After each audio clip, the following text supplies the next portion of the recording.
Hello, and welcome to Larimer County Snapshot News. I'm Jorie Kramer, along with my colleague Adam Eggleston, and today we're taking a look at what's been going on around Larimer County. We're using reports from the Colorado Citizen Observer Corps, a project of the League of Women Voters of Larimer County. Our colleague, James Sims, is unable to join us this month. We look forward to having him back next month. So, Adam, I'm going to kick it over to you. Why don't you take it away? Thank you so much, Jorie. This last month, I've had the opportunity to review all of the observer reports from Nancy Windland when it comes to the Board of Trustees meetings for the town of Wellington. There has been some fascinating discussions that they've had that's ranged from a myriad of different topics. Starting off with some really good win for a positive news for Wellington is that their water treatment plant and water reclamation center is coming online in October at about $1 million under budget. Oh, good for them. Yeah, fantastic. Yeah. Anytime a government project can come in pretty much on time and under budget, that's a huge win, and that will have a positive impact for the town of Wellington and the surrounding areas. And that good news came out on June 11th at a regular session meeting. Another kind of conversation that they've been having that they had was the town of Wellington moving from a city-managed election to potentially doing a coordinated election with the Larimer County election process. And they're going to come up and introduce that as a discussion item in July. So to look at possibly put it on the ballot for their citizens to vote on in this November. And then finally, they had a robust conversation in regards to a new bill that just passed the House and Senate, was signed by the Governor Polis, that was prohibiting carrying of firearms in sensitive areas. And the discussion about Wellington opting out of that. So essentially, the law will make it a misdemeanor to conceal carry a firearm in a city council meeting or elected or official capacity, government capacity, including polling stations and stuff of that nature. They are discussing opting out, and they're going to bring that up on July 9th at their regular session meeting for public discussion. Interesting. And you know, Adam, June was Pride Month, and the county and many cities made proclamations. And I thought it was interesting that at the June 11th meeting in Wellington, the trustees did have a Pride Month proclamation. And only 3 of the 6 attending trustees applauded, and those were trustees Cannon, Daly, and Moyer. So I just found that a little interesting. Not going to say anything more because this isn't our commentary portion, but I also found that interesting. And also there was a public comment about how this town of Wellington offers too many proclamations just before that proclamation made. So it was a very interesting start to the month for the town of Wellington's Board of Trustees. Very interesting indeed. Well, Adam, this month we have a report from a board that we haven't heard from before, and this is from Observer Shannon Murphy.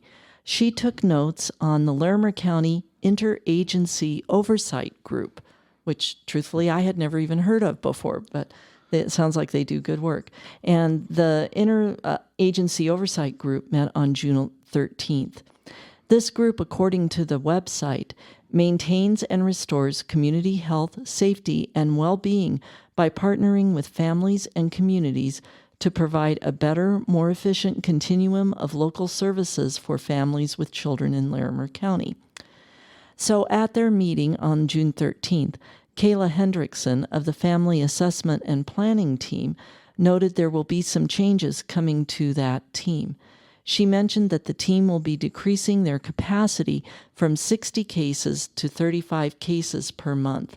They will only be accepting new cases based on capacity. They are looking for sustainable community-based resources to shift patients towards, such as the Rapid Resource for Families. She did not note how many families are currently waitlisted for services. So I think that's something to kind of keep an eye on, too, how that's going to go. I think it would be really interesting to see how it evolves. And without having any more insight, there's been a lot of cuts to grants, the Crimes of Victims of Crime Act funding, and violence and law enforcement funding. So that may have something to do with that, but hopefully there's some laws coming or ballot items coming that hopefully will provide funding for them. Yeah, because that seems like a pretty significant cut to those families that need those services. So, and I think that goes kind of more totality through the entire organic or continuum of care for families with children in Larimer County Home and County. Services. Yeah, interesting. And then I had just one other thing, Adam. So I guess our news section is going to be kind of short. It's been a short month with everything going on. I wanted to point out that the Larimer County Board of County Commissioners meeting on June 18th, their consent agenda included an agreement to provide a business personal property tax incentive not to exceed $189,392 for equipment related to the new corporate headquarters that Hensel Phelps Construction is building at Centerra South. The county estimates that Hensel Phelps will bring 250 new full-time employees to this operation over the next 6 years. So a little bit of incentive for them. Yeah, and I think they'll actually see a really good return on that investment. We're getting into commentary. Yes. Well, let's go ahead. I'll go ahead with that, but let me just preface this by saying at this point, what you're going to be hearing are our opinions, and they do not necessarily represent the viewpoints of the City of Fort Collins or FC Public Media. So continue, Mr. Eggleston. I was just kind of opine on that. Those jobs, high-paying jobs, will probably see a really nice increase to the overall long-term benefits of the county. With going back to how during the Board of Trustees for Wellington, the water treatment plant coming online, and in Well County, Severance water treatment plant is going to come online in the next year or two. So now we have capacity to build more homes for residents that want to live here as well as they work here. So that's going to help kind of spar just better growth management and the positives that come out of that tax benefit that comes from. So it kind of all wraps in together and it kind of benefits all of us. It really is a positive for the entire region, and Larimer County is having those jobs here because then it attracts other type of industries as well. Yeah, definitely. Kind of helps keep us in the mix. It does. Way. And, with having more folks live here and having more properties, we'll continue to build our property value taxes, which funds our schools. And parks and bike paths and recreation centers. And kind of everything that we take, that we love to have, and nice roads and everything that makes Larimer County a great place to live. Yeah. In my humble opinion. So prove me wrong. We have the totality of how great our county is and how you can go from, rural farmlands up towards Wellington and just beautiful areas to mountains and Estes Park and Red Feather. Yeah. We really have a very unique and... We do. We have a wonderful place. And I forget who it was, but someone put Horsetooth Reservoir as one of the best beaches in Colorado. So I don't know what their criteria was, but we'll take it. I do find if you say beach in Colorado, it doesn't quite line up. It does not. It does not. Saying great skiing and mountains in Colorado, that makes sense. Great Lakes, yes. Beaches, I reserve that to maybe one of the coasts that have an ocean. Yep, I will go with that. So, although I have to say, I'm going to lose my Larimer County cred if I say that Jackson Lake over by Fort Morgan has a pretty good beach. That is fair. I will say that. That's fair. I mean, I think anytime you could be next to water, it is good. It's a good thing. It is good. And we like Boyd Lake. Our family goes there a lot. So just to be fair to Larimer County Recreation. So Boyd is great. Carter is fantastic. Yeah. Which I think that's still in Larimer County. Yeah, definitely it is. It is. You have to have a Larimer County Parks Pass to access it. So, and Adam, by the way, happy Epiphelian Day. I'm not even going to try to say. I think I said it right. Today, we're recording this on July 5th, and I found out that today the Earth is the farthest away from the sun that it's going to get all year. Really? So that's its epiphelion point. Huh. So happy that day point. That's a fantastic little bit of trivia. Just, fact. This is what Snapshot News is known for. Just these little excellent tidbits. And I love them. Me too. Because I'll use that at the next trivia night. Good. Yeah, you've got to. Yeah, and you don't even have to give me a share of your winnings if, just it's a freebie for you. I very rarely win those. Well, me either. Did you happen to get up to Bellevue to see the monolith? I did not. We did. You did? Awesome. We did. Yeah, we got up there. I think we went on a Monday or a Tuesday morning, had the place all to ourselves, but we obeyed the rules and we did not cross the gate. So we stayed on the road and just walked up and down the road and looked at it from all different sides.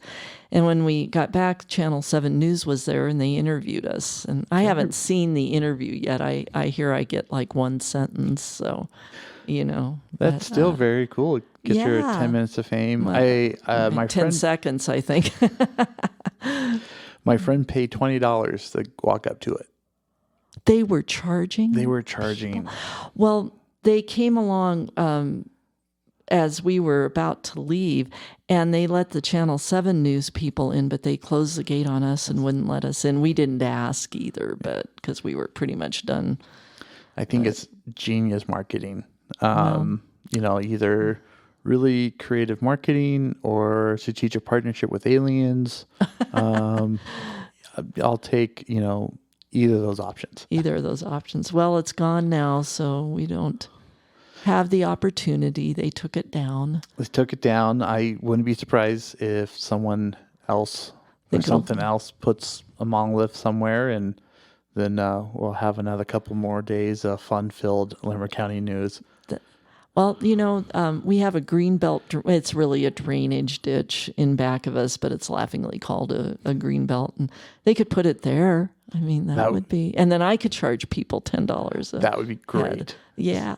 I think with the state, you can actually form an LLC for $1 still. So form there you go. The alien monolith. Oh, well. Anyway. But so, that was just really kind of a fun thing to go and do. And it was very random and fun to see and very interesting thing. It's kind of a slow news week in Larimer County whenever the monolith makes headline news. So yeah, I wonder how far it got in the world, if it made national news or anything like that. If our listeners know, let us know. But, yes. Yeah. See how far we can see that our Larimer County monolith, Bellevue monolith, where it went. Well, I have a question for you, Adam. What do you think about now that school's out for the summer and all schools, at least for the 24-25 school year in Fort Collins, are safe? What do you think about all this talk about saving money by closing schools? How are you feeling about that? Well, in my opinion, I don't understand where the money is going. Whenever, or the last 5 years or so, we've seen I think a 60% increase in property tax values, and that pays the majority of the school district. So we're seeing an increase of property tax values, but where's the money going? our expensive and outgo hasn't increased all that much shouldn't have increased all that much. So really, I have questions about how the spending of the funding's going based on that. The generation of funding should be increased at an exponential rate. I think it's something we were mentioning that the Poudre School District, correct me if I'm wrong, gets $8,050 per pupil. I have it right here. And $8,050 per student. Which is the lowest in the state. That the state funding formula allows, yeah. So, and they base that based on the needs of the district, I believe. So if they're giving us the least amount in the state, that means our districts should be well funded. So why are we continuing having to ask for more tax dollars if we're funded well enough where we don't need additional funding from the state? So I have a lot of questions on where our money's going, because a lot of my friends that are teachers, it's not going to teachers. Yeah, that's kind of the question of the day, is how can they more efficiently spend what the money they already have. Yes. And I guess they thought maybe closing a bunch of schools, but then they kept changing which schools were going to change. And our neighborhood school, Adam and I happened to live in the same neighborhood. Linton got on the chopping block all of a sudden and then was taken off when they said nobody was going to be closed. And I think there's more creative options that came out towards the end of the discussion about closing schools, about having bilingual schools, making Linton a full-time bilingual school, or different STEM schools, which would open the county or the school district up to state and federal grant funding for those programs because of the unique impacts they have. And so I don't know where the missing went from looking at these creative options to better utilize the schools. And even if they don't use the school for schools to teach for students, they still have to pay for the maintenance and upkeeps and groundkeeps and water for the lawns and air conditioning and heat and everything that goes into it. So the cost of operations doesn't change all that dramatic that would justify closing those schools. Yeah. So I don't understand the rationale right now. Well, and if any of our listeners have any ideas or thoughts on this, and I'm sure you do, please email us at lc.snapshotnews@gmail.com. Again, that's lc.snapshotnews@gmail.com. We'd love to read your email on our show, or even have you come in and talk to us. We'd love to discuss this more.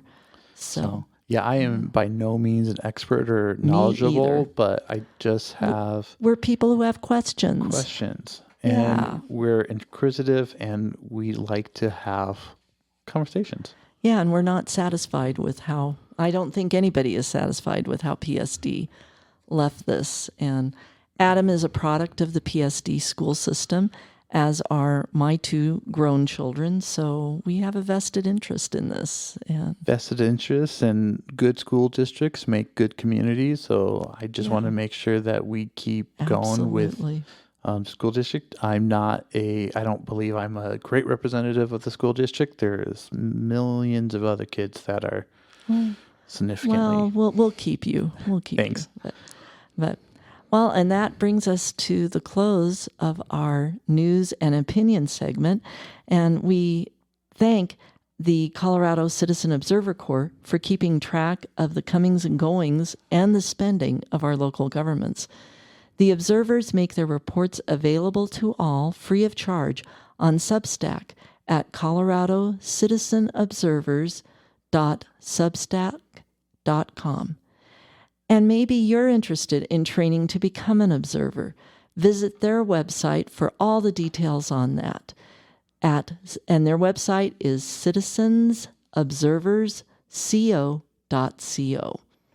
And we'll put those links in the show notes as well. So again, thanks for coming along on this journey, Adam. It's fun to be with you. It's always a blast to have a conversation, and look forward to see how July goes and how we round out this summer. Yeah, that sounds great. And James You take care, and we'll have you back next month. And thank you, everyone, for tuning in. I'm Jorie Kramer.